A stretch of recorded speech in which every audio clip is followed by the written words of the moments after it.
सबसे अधिक वोटों से गठजोड़ के प्रत्याशी को जिता करके भेजने का काम करें। और इसमें कोई अतिशयोक्ति नहीं है।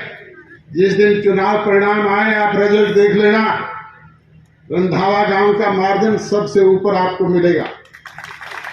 ये बात जो कहते हैं अपनी बात के धनी लोग हैं। बुजुर्गों और नौजवान दोस्तों, आपके बीच में ये चुनाव की नौबत क्यों आई? आपने तो अपना नुमाइंदा यहां से 5 साल के लिए चुन करके भेजा था, परंतु आपके विधायक ने 2 साल में ही आपको चुनाव में झोंकने का काम किया। क्यों किया, ये आप मुझसे बेहतर जानते हो। उंगली कटवा करके शहीद होना चाहते थे। किसान आंदोलन की आड़ में किसानों के एकमात्र बड़े नेता बनने की ख्वाहिश मन में पाले हुए थे। इसी बात को लेकर के सोचा तो ये था कि किसानों की और सरकार की बातचीत के जरिए 26 जनवरी तक मसला हल हो जाएगा। तुझे तो सूखी भाई भाई मिलेगी और तू तो चौधरी देवीलाल से भी बड़ा किसान नेता बनकर के उभरेगा। परंतु परिस्थितियां विपरीत हुई, हालात बदले, भाई को इस्तीफा देना पड़ा। और इस्तीफा देते हुए घमंड में आकर के ये कहा कि जब तक ये तीनों कृषि काले कानून वापिस नहीं हो जाएंगे, आपकी समस्याओं से आपको निजात नहीं मिल जाएगा, मैं हरियाणा प्रदेश की असेंबली की दहलीज देखने का काम भी नहीं करूंगा। परंतु आज आप देख रहे हैं कि इतनी जल्दी फिर विधानसभा की दहलीज दिखाई देने लग गई। और अब थोड़े दिन पहले चुनाव में फिर घमंड में कह दिया कि मैं तो इलाहाबाद विधानसभा क्षेत्र में वोट मांगने के लिए भी नहीं जाऊंगा। बुजुर्गों और नौजवान दोस्तों, अपनी बात तो रोजाना घमंड में आकर के खराब करने का काम करता ही करता है। 86 साल की उम्र में चौधरी ओम प्रकाश चौटाला जी की बात को भी रोज खराब करके सोने का काम करता है। आपको याद होगा पिछले चुनाव में पूजनीय चौटाला साहब गांव-गांव में आपके बीच में आए थे और आपसे कहा था कि रंधावा वासियों में तो अंतिम बार आपसे वोट मांगने आया हूं, मेरी आय की रखियो। और आपने उनकी बात पर फूल चढ़ाने का काम किया, उनकी रखी। हमने भी कहीं कोई विरोध नहीं किया हो तो कोई बताए। उसका परिणाम ये रहा कि इनका एकमात्र विधायक हरियाणा प्रदेश की विधानसभा का दरवाजा देख पाया। परंतु घमंड में चकनाचूर होकर के जहां अपनी बात खराब की, वहीं चौटाला साहब की बात को भी सर्व सत्यानाश किया। आज 86 साल की उम्र में फिर बस में बिठा दिया और वो गांव-गांव में आपके बीच में वोट मांगते हुए घूम रहे हैं।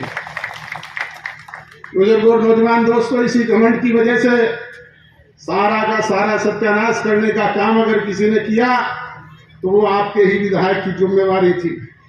हमने तो जब पार्टी बाइफरकेट हुई तब जींद की एक जनसभा में कहा था कि भाई ये पार्टी भी आपकी, झंडा भी आपका, डंडा भी आपका, ये चुनाव निशान भी आपका, पार्टी का फंड भी आपका, ये 20 विधायक भी आपके और 27% जो पार्टी को वोट मिले हैं वो भी आपके।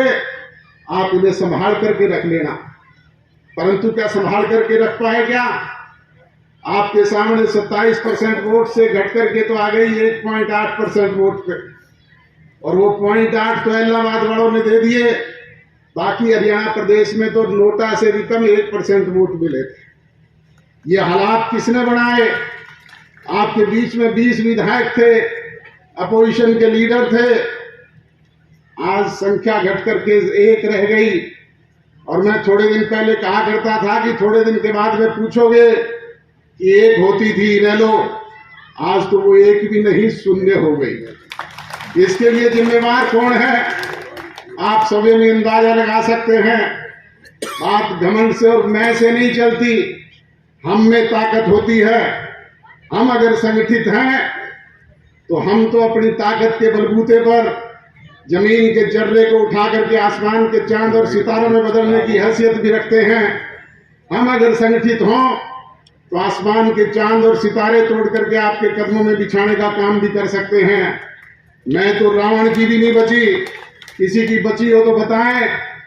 बुजुर्गों और नौजवान दोस्तों, आपके सामने दूसरी तरफ आपने 33 साल की उम्र में एक होनहार नौजवान को स्नेह, प्यार, आशीर्वाद और सहयोग दिया, उसने हरियाणा प्रदेश में आपके आशीर्वाद से 10 विधायक जी मिलकर के सरकार का गठन करने का काम किया, राजभाग का मालिक बना। और आपके बीच में जो बातें अपने चुनाव घोषणा पत्र के जरिए कही गई थी, उनको आज दोनों मिलकर के हरियाणा प्रदेश की विधानसभा में कानूनी रूप से उन्हें कानूनी अमली जामा पहनाने का काम कानून बना करके कर रहे हैं। चाहे वो हरियाणा प्रदेश के नौजवान को 75% प्राइवेट सेक्टर में रोजगार देने की मांग हो, चाहे वो माताओं और बहनों को 50% पंचायती राज संस्थानों में भागीदारी देने का मामला हो, चाहे वो 30% आपके गांव के राशन डिपोज में महिलाओं को हिस्सेदारी देने का मामला हो, चाहे वो 8% बैकवर्ड क्लासेस के लोगों को पंचायती राज संस्थानों में हिस्सेदारी देने का मामला हो।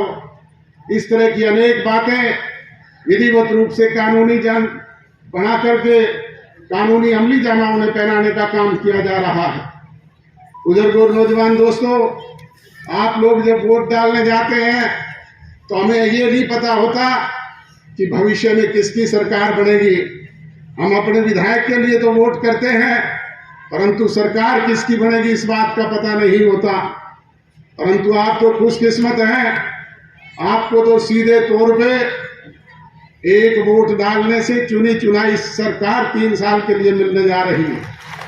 30 तारीख को आप लोग संगठित होकर के गठजोड़ के साझे प्रत्याशी अजीज गोविंद कांडा के चुनाव निशान कमल के निशान का बटन दबाने का काम करेंगे और 30 तारीख से ही राज्य में आपकी भागीदारी शुरू हो जाएगी।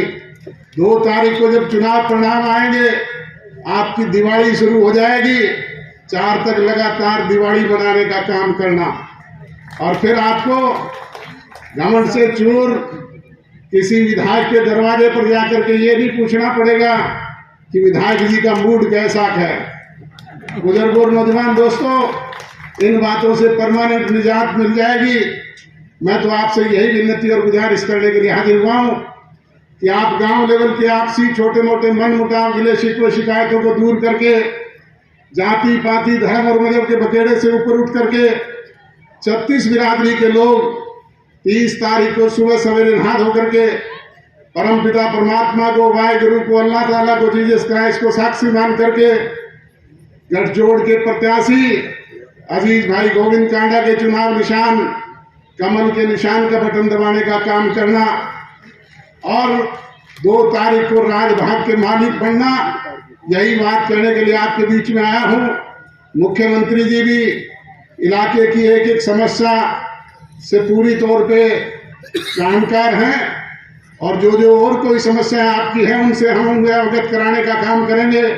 आने वाले 3 साल में जो कमी निरंतर आपके बीच में रही है उनको दूर करने का काम किया जाएगा। आप सबका बहुत बहुत धन्यवाद। जय हिंद।